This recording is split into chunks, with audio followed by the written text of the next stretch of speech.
go, guys. Introducing Gobena Coffee, part of the Devoted Marketplace. And I also need to introduce you. This is Ben. Everyone say, hey, Ben. Hey, guys. Ben is a big part of Devoted. He has been a big part of making sure the website is up and running and all kinds of things that we've done. So, Ben, you're an important guy here in the world of Devoted. I mean, just calling it like it is. All right, all right. Yeah. Moving along. Yeah, there we go. The other thing, though, I love about Ben, I love to drink coffee. Ben knows a lot about coffee. So when we knew we were doing this, I was like, Ben, you got to get in on this. Yes, I not so reluctantly agreed. Oh, I'm happy to talk about coffee pretty much any time. That's right. So. No, you're going to love this. So let's dig in here because the Gobena story is awesome. And you're going to hear us talk more and more about that. But the founders of Gobena back in 2007, they went to Ethiopia. They were going to adopt a daughter. And what they found out was there was an older man named Gobena, who'd been taking care of this girl, but had realized he could not take care of her the right way any longer. And so all of that to say, it all came together. It made their adoption journey awesome. And they decided to launch a coffee brand because of that. He was a coffee farmer, and so that's what they did. And so Gobena gives, I'm loving this part, Gobena gives 100% of their profits to Lifesong for Orphans. That's amazing. That is amazing. So when you talk about truly being in business to give back and to make an impact, all of our brands do that. Gobena is obviously at a whole different level, giving back 100% of their profits. So how awesome is that? You can drink a cup of coffee, something that most of us do, at a high level every day. By the way, give it up for Ben, who is not afraid to toe the company line here and have his blessed is she who trusts in the Lord mug. That's awesome, Ben, so thank you. It's a true statement. Yes, that's great. Our mug from Janessa Way. But anyway, excited about Gobena, and we're going to break down everything they've got going on here. So you ready for this? I am. Let's do it. Awesome. They're based in the Chicago area, which is cool. And over the next month or so, you're going to hear a lot more from Luke, who's their president, and everything that they do. So let's jump in. We've got, Ben, we've got 2 light roasts that are in the marketplace. Yes? Yes, 2 light roasts. So this one is Colombia. This one is Ethiopian Yirgacheffe. And both are light roast. Both are really actually excellent. They have pretty smooth, pretty fruity kind of flavors to them. Very easy to drink. Light, medium, and dark doesn't necessarily mean strength. So you can brew coffee as strong as you want to. So you can make this light roast stronger than that dark roast down there if you want to. You just use more of it and brew it stronger. Light roast really has to do with sort of the flavor profile. So whether or not the bean had more, kind of the oils that come out of it are darker, or have sort of more of a woody taste or caramely flavors, things like that. And so really this is just about the flavor profile, and a lot of that just has to do with where these are grown. So whether it's the region of where it's grown, it's a high altitude, a low altitude, if it's grown in the sun or grown in the shade, there's all these different things that go into these different flavor profiles, and it's really about just zeroing in. It's not like I want a strong cup of coffee. It's really about what do I really love flavor-wise? What really works? Do I like cream in my coffee? Do I not? Do I like the black, sugar, whatever like that? That's how you kind of pick one of these. And so there's a lot that goes into it. Yeah. No, I think that's a good thing because I think the normal person thinks, oh, light, that means it's going to taste light. It's going to taste kind of, mellow, whereas dark, oh, that's heavy.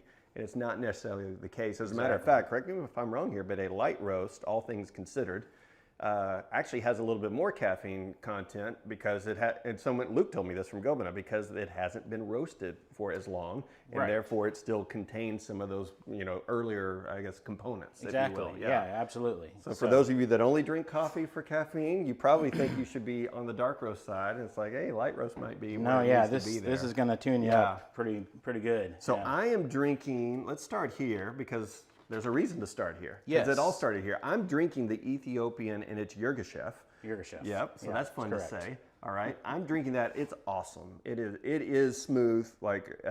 And like you said, I really pick up on the nutty side of it. Really good cup of coffee.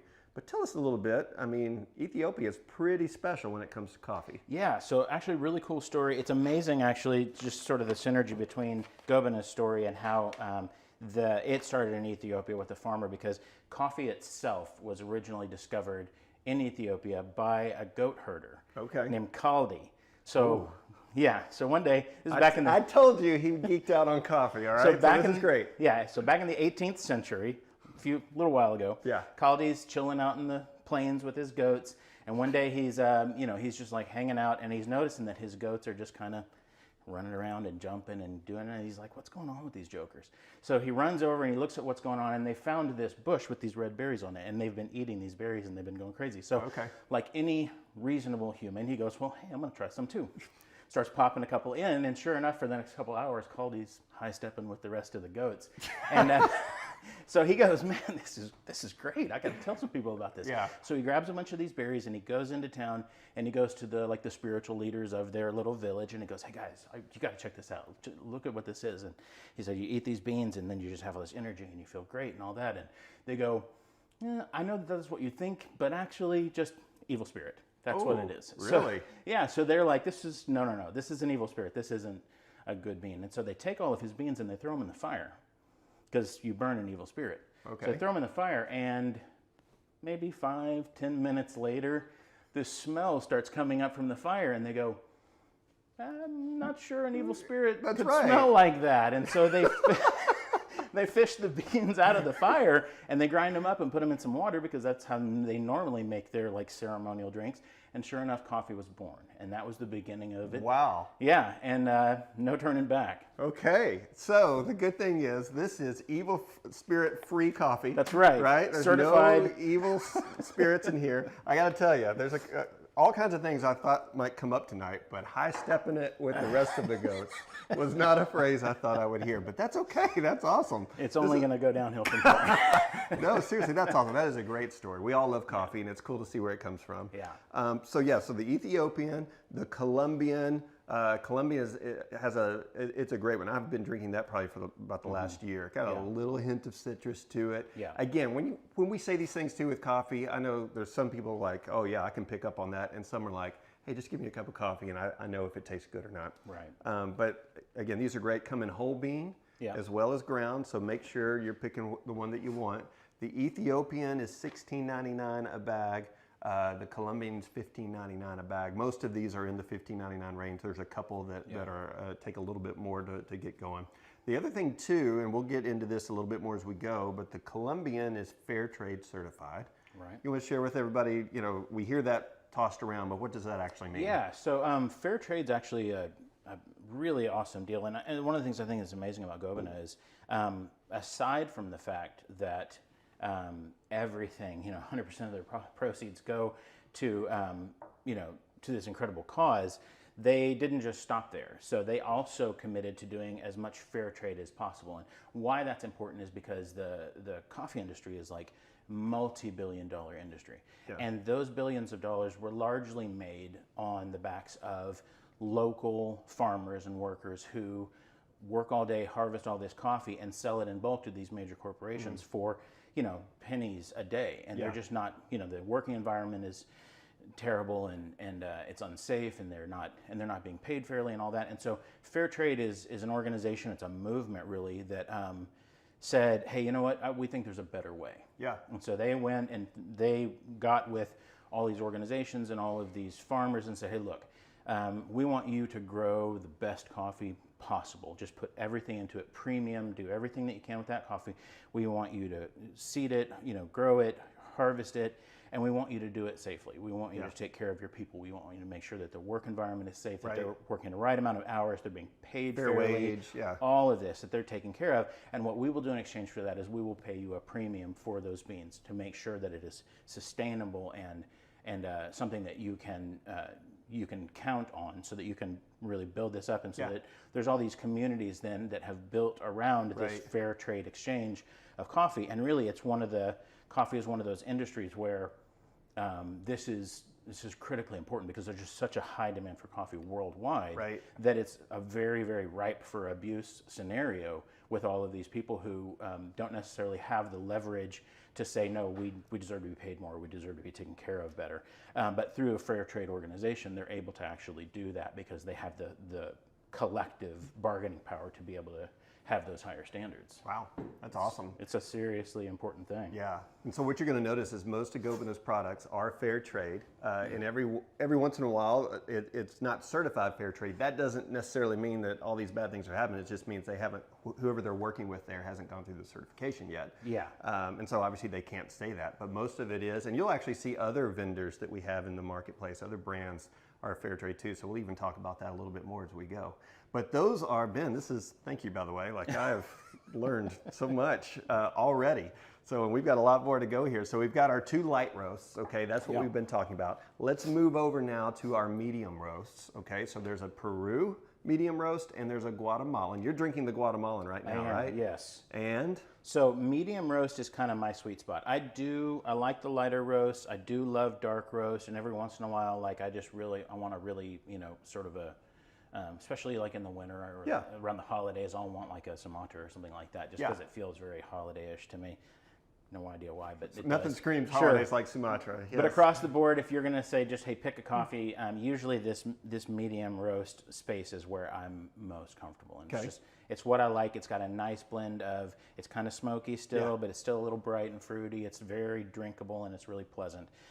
Also, they make really, really fantastic iced coffees. Oh, okay. So, like, if you're really going to go down the rabbit hole there and you want to start brewing your own cold brew and things like that, it's great with the light roast. You would think, iced coffee, you want to have it be really strong or something like that. And so you would normally think you'd want to go with the darker roast, but you actually don't. You actually go with a medium or a light body, and you brew it double strength. And you cold brew it overnight in the fridge, and it makes just fantastic, smooth, low acidity. It's awesome. Really, really great stuff. But really, medium roast is the space where I think that is kind of my preference. That's where I like to live. No, that's awesome. Well, these are both outstanding. I really like the Guatemalan. I think the Ethiopian's my personal favorite, but I like the Guatemalan a lot. It's got a lot of flavor to it. Like, I don't even know how to explain it. They describe it as full body, and that is probably the best way to do it, because everything that's in there is like, oh, okay, yeah, it hits you. It's good. Yeah. But then on the other side, Peru, that is, I know, one of Gobena's favorite coffees. They even list it that way on their site. They're like, we love this coffee. I'm going to try that one next. That'll be next up. Finish this Guatemalan and That's start with right. that. We're highly caffeinated today. But 100% organic on both of these. Yeah. Both are fair trade certified, so that's great. Okay. Yeah. Let's talk real quickly. Also, both available in whole bean and ground. So again, however you want to do that, you can do it. Let's look at our dark roast. So let's see. We've got our Nicaraguan and our Sumatra. All right, let's talk about that a second. Dark roasts are, again, it's not an issue of being stronger per se. It's just about the flavor profile of the bean itself and where it's grown and how, and also how it's roasted. And so there's one of the things I really like about Gobena actually is that.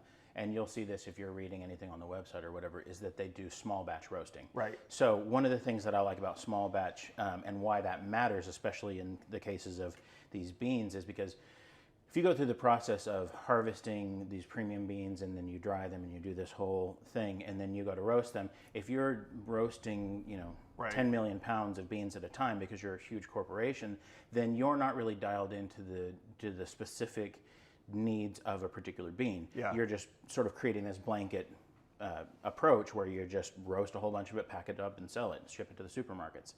Where you're talking about coffee like this, you're talking about being done in very small individual roasts in batches where you have a roaster who has very specific flavor profiles, timing, temperature, duration, how quickly things need to be stirred, when they need to be turned, and all of that, so that you're really pulling out of each bean the specific flavor profile that's going to be that's going to make it optimal. Yeah. And so whenever these are all done small batch. Yeah. And what I really love is that, especially when you get into these darker roasts, like a lot of people think, oh, dark roast, it's burned.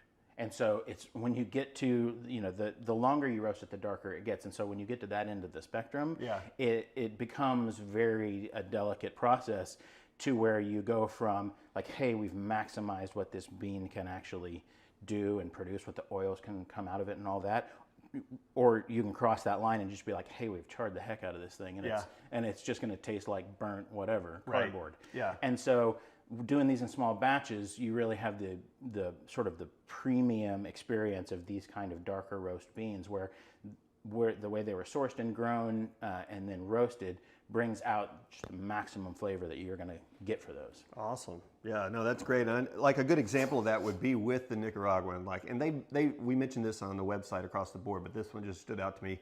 So this is the farmers are a co-op, 650 farmers who have come together in Nicaragua.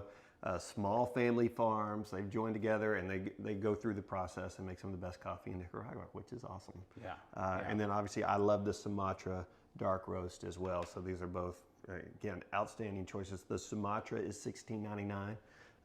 The Nicaraguan is $15.99. Again, it's great items. This one they talk about the Sumatra, like you said, it has something to it, right? And even hints of like maple. In it and things like that, so almost like caramelly, kind of syrupy. It's got some woody tastes to it. It's very rich. It's a very full-bodied experience in coffee. It's really great with. I don't usually drink cream in my coffee, but if I'm going to have Sumatra, I'll put some cream in there just because it's like the perfect coffee for that kind of full-bodied, very characteristic flavor. It's very good. Yeah. Well, obviously try these, folks, because you might have learned something tonight. It's like, oh my goodness, I've been doing light roast all this time, and really what I should be doing is a dark roast or whatever. At least give it a shot. So that's kind of fun, right? Yeah, absolutely. And there is no right coffee. There is no wrong coffee. It's all good. Yeah. And it really comes down to like, what do you enjoy most in your cup, and what do you want to sit down? What do you like if you go to bed at night and you're thinking about having your coffee the next morning? Whatever that coffee is that is going to make you excited to drink it, that's the right coffee for you. Yeah. Another interesting note, because you touched on this before, is these are available in whole bean and ground. Right. And so depending on how you brew your coffee, because there's a lot of ways to brew coffee, you might go one direction or another. So whenever coffees are pre-ground, they're typically pre-ground for a basic percolator coffee maker. So if you've got your basic drip coffee maker, then a pre-ground would work for you. If you're wanting to explore some of the deeper flavor profiles and different experiences of these things, you might try doing a French press or a pour over or even espresso machine or something like that. But what you need to know is that the thing that makes all of those different brewing methods work is getting the grind and the temperature of your water and all of that dialed in right. And so if you're not using a drip coffee maker, or you want to start exploring some other things, don't just buy the ground coffee because it's convenient.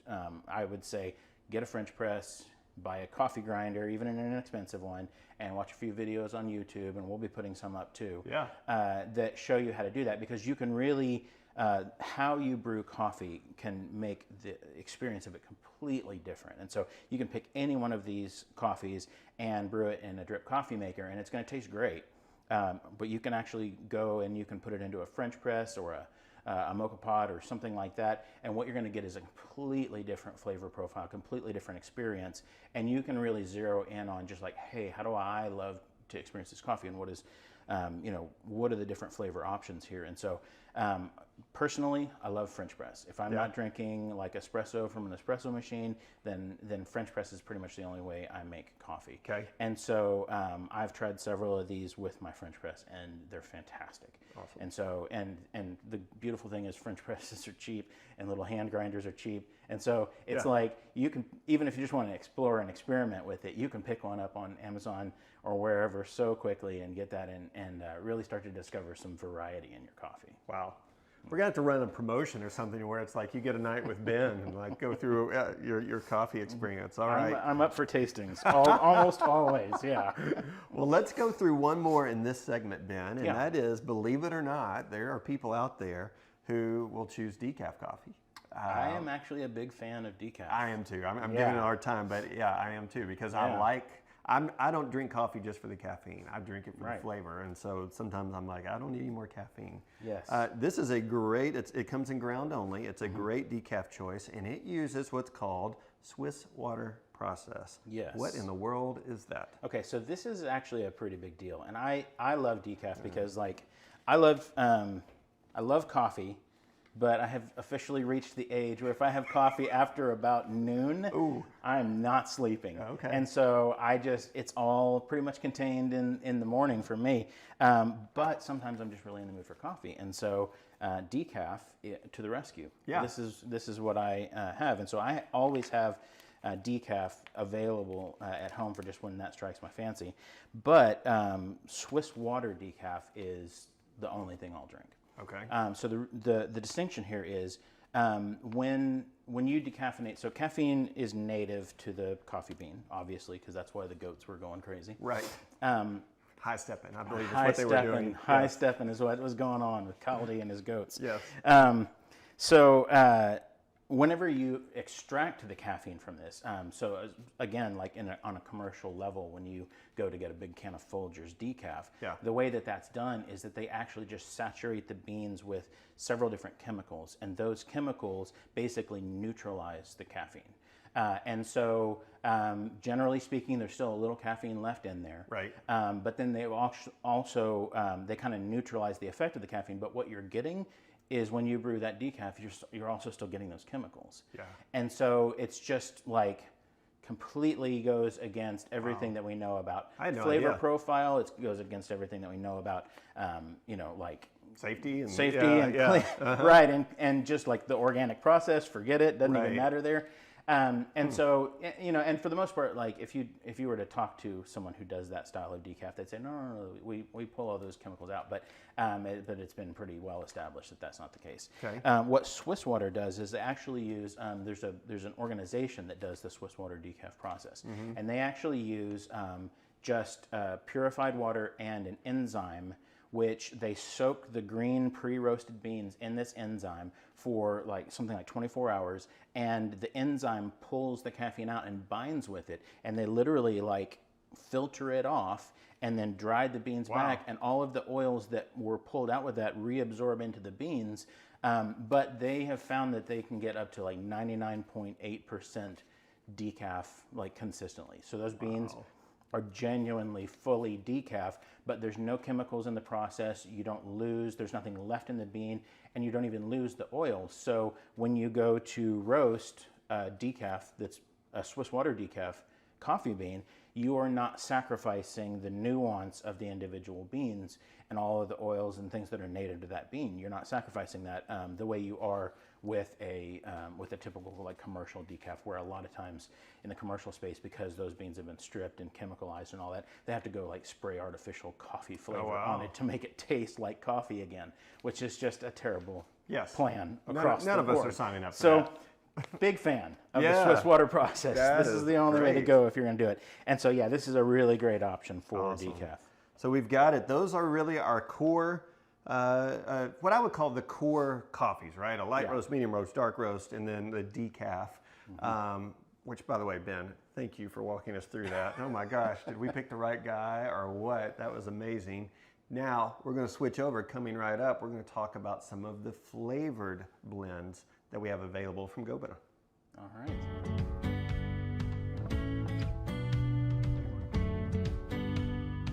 All right, guys, so now we're going to take a look at Gobena, and Ben, we are looking at their flavored coffees that we have in the marketplace, okay? And you know what, the thing with flavored coffees is they can be polarizing, right? By their very nature. I mean, you'll have your real coffee snobs who are like, no, I just want coffee. Coffee tastes great by itself. You'll have other folks who are like, oh, I need as much flavor in there as possible. I will tell you, there are a few of these that I really, really like, and I'm not kind of Mr. Flavor Coffee. So I want to go through these. We're going to go through all of these and kind of just talk real quickly on them. The one I want to start with is my favorite one, which is the dark chocolate mocha. And I got to tell you, the first time I tried this, I like it so much I want to take a whiff of it right now. Okay. First time I took a whiff of it, I was like, whoa, that is like Cocoa Pebbles. Like if you know that cereal, that's the first thing that came to mind for me. So if that's a good thing for you, great. I think the main thing though, the smell is strong on this. The pour is what it should be. It is still coffee. So don't get confused. This is not hot chocolate. Right. This is dark chocolate, dark mocha roasted with the bean. And that's what it tastes like. It is not overpowering. I would say it smells more overpowering than it tastes, which is probably a good thing. Yeah. But this is awesome. This is one that my my 13-year-old, and he doesn't drink coffee often, but when I'm doing this, he's coming up and taking a sip of it. Yeah. Yeah, well, it's interesting because the flavored coffee discussion is super polarizing, and people are so, like, you have these naysayers who are just like, oh, I never have that. It's wrong. It's like it's sort of an affront to the coffee and whatever.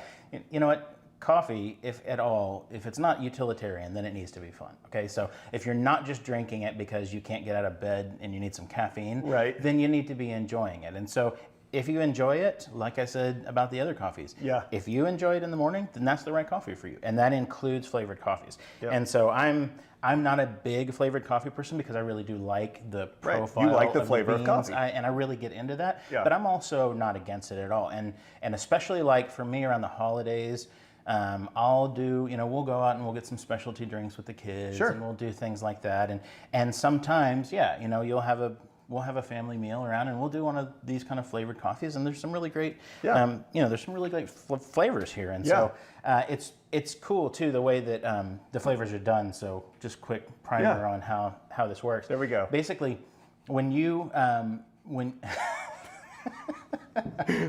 He's got so much in this brain of his, this coffee brain. Once a coffee is roasted, they take the beans and they spread them out flat, and then they toss them in these flavored oils. Okay. And so the oils themselves are like a pretty potent flavored oil, and they toss it in there, and then they let it dry, and those oils will soak into the bean a little bit. And so a lot of times when if you just go to a coffee shop and you're like, hey, I want to do a mocha or something like that. What they're doing is they're taking a standard coffee and they're putting syrup onto it. And so you're getting sugar and you're getting that really strong flavor. That is not what this is. Very overpowering. That's not what's happening here. What you've got here is basically a light infusion of flavor in these oils that takes the coffee bean and basically says, okay, so here's your coffee, and here's just a little augmentation of that coffee with some particular flavor notes that aren't native to the coffee bean.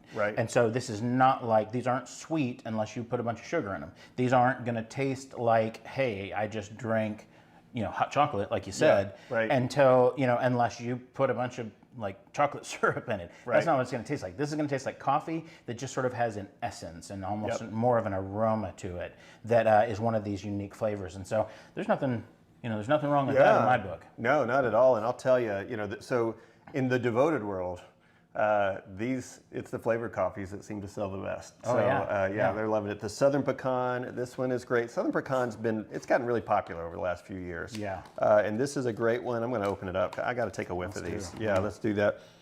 Okay, that's good. That's good. That smells like it's supposed to smell. I like that though. That's great, actually. It's not overpowering. It's really good. Nice and rich. So that is great for those of you that like that. We have here the cinnamon. Now I will tell you, the one thing I noticed on this, Ben, I'm anxious to see if you feel the same. When you think cinnamon, you can think that kind of really spicy cinnamon, right? Which is what I was expecting. I was expecting to get a hit of that. And this gives me more kind of the sweet side of cinnamon, okay? So if you're kind of, right? It's almost like cinnamon toast. Yeah, cinnamon toast. There you go. I like it. Yeah, so that's actually really good. When it brews, it comes right through. So that's the cinnamon. Then what do you have there, Ben? I've got, this one is pumpkin spice. Okay. It's pumpkin spice season. Gosh, has anything had a better 10-year run than pumpkin spice? No kidding. Hey, but that's not bad, actually. Yeah. That's great. Yeah. Nice. Okay. Like, I mean, pumpkin spice is like, you get the whole influencer or whatever people that want to talk about pumpkin spice season and all that, but I mean, you can go and get a latte somewhere and pumpkin spice means like 2 pounds of syrup and sugar and pumpkin flavor, and I'm not even sure how you could drink that. I think they actually blend a pumpkin pie in it. No kidding. Right. Whipped cream and everything. Whip it up and pour it in there. But I mean, if you're actually into pumpkin spice flavor, then that's a good cup of coffee. No, I totally agree. I had this the other day. Because I'm not a big, I have nothing against pumpkin spice. I just don't think it's like, I'm not doing cartwheels, every year when it comes out. Breaking out the Uggs and the influencer hat. That's right. Sean, our cameraman here, he was telling us as we got going, we had to make him some pumpkin spice because he's all about it. Yeah. So, and again, that's great. But yeah, it does. And what I like about it is you pick up on the actual, what would that be, like nutmeg or that kind of spice, the actual spice side of it. It really stands out. So these are great. They're easy. They all come ground. They are all gluten-free, by the way, so people want to know that, right? You start adding these flavors, what else is getting in there? They're all gluten-free. They all come in these 12-ounce bags, $15.99. There's three we're not showing. Right. There's a French vanilla, which I know many of you would love that. There is a snickerdoodle, a very popular one. It kind of takes the cinnamon and says, let's just toss a couple extra things in there, just like the snickerdoodle cookies. That's really good. And then there's one, it is the Winter Wonderland Peppermint Vanilla. And I will tell you, that one, it stands up. I'm not a big fan of having peppermint in my coffee, but there are a lot of people who are, and that one comes across exactly the way it's described. I mean, if that is your thing, you will love that roast. Well, and that's a great way too. Like if you kind of want, like if you love the peppermint mocha experience of the holidays, but you don't necessarily want a super sugary, really heavy drink like that. Yep. Brew a little bit of that. Yep. Oh, that's. There we go. There we go. Yeah. Brew a little bit of the snickerdoodle. Yeah. And then just, a little sugar and a little cream, and you've got that experience without having a super heavy latte type of drink. Yep. Yeah. No, that's exactly right. So these are the flavored coffees that are available in the Devoted Marketplace right now from Gobena. They are outstanding. Again, so much fun kind of experimenting with these. And also, if you're, in your family, it's like you might have someone who likes it. Hey, I want a Sumatra, or I want the Ethiopian, or whatever. And someone else is like, oh, I can't do that. Try one of these flavored ones. Get that in the mix too. Have a fun, just everyone in the family be a Gobena fan. But these are cool. These are great. I love these flavored coffees from Gobena. Yeah, they're great.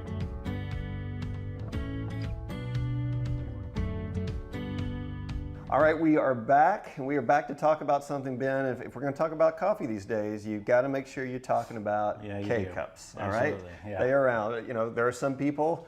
I bet you might be one of them who are like, no, I don't do, because you enjoy the brewing process, Yeah, absolutely. But then on the other end, it's like they are so convenient and they are so easy, and they have certainly exploded. And so we have 3 different blends, 3 different roasts available in the marketplace from Gobena. And we're just going to kind of touch on these here real quickly. But the first one, I think, is this one right here, the Ethiopian, right? So that's a light roast. Right, light roast. It's not the same as the Ethiopian Yirgacheffe that we have available. It's a separate Ethiopian. Still sourced in Ethiopia, just a different particular bean profile. Right, but I'm looking here at the tasting notes. It says you might even catch a hint of cherry on the back end of this one, so that's kind of cool. Fruity notes at the end. There we go. That's nice. And then we've got also the medium roast is their cafe blend. All right, and that's the one I've gotten out here. So again, I think we all know what a K-cup looks like, but there it is from Gobena. By the way, there are 12 to a box here that you get these. And again, that's a medium roast. This is kind of like, hey, just coffee shop, crank it out, give me a cup of coffee. Right. Which, by the way, is what a lot of people prefer. Well, and I'm not against that. I'm again, this is one of those areas where people tend to be naysayers, but the truth is, your coffee should serve you, not the other way around. And so I love the process of cool coffees and brewing and all of that stuff. But there's a lot of times when you just got to get out the door and you want a cup of coffee in your hand when you're going. And so K-cups are perfect for that. And the great thing about them is, when you look at these cups, the beans are harvested, roasted, and when they're at the exact right place, they are ground and put into here and sealed airtight. Almost immediately, so it's a very quick process. And so the ground beans in here are actually as fresh as when they were originally ground. Wow. And so you're not getting a bad coffee experience from here, despite what people say. And so these are individually served. The Keurig machine does it under pressure, and so you're actually getting a decent cup of coffee in just a few minutes. It's really a great option. Well, that's awesome. The last one is the dark roast, and it is what they call their Go blend, their signature blend. And it's really good, actually. I've had this one, and it is very, very tasty. But again, there's 3 great options for you on the K-cup front. 12 cups per box, $14.99 per box, okay? And again, if you're a preferred customer to affiliate, you get those discount codes, so you might want to apply it to this too. But this is great. We've got so much that we're offering. I mean, if you need coffee, we got you covered now and Devoted. Gobena's got you covered. And again, 100% of their profits go to fund Lifesong for Orphans, which is an amazing organization. We're going to talk about that a little bit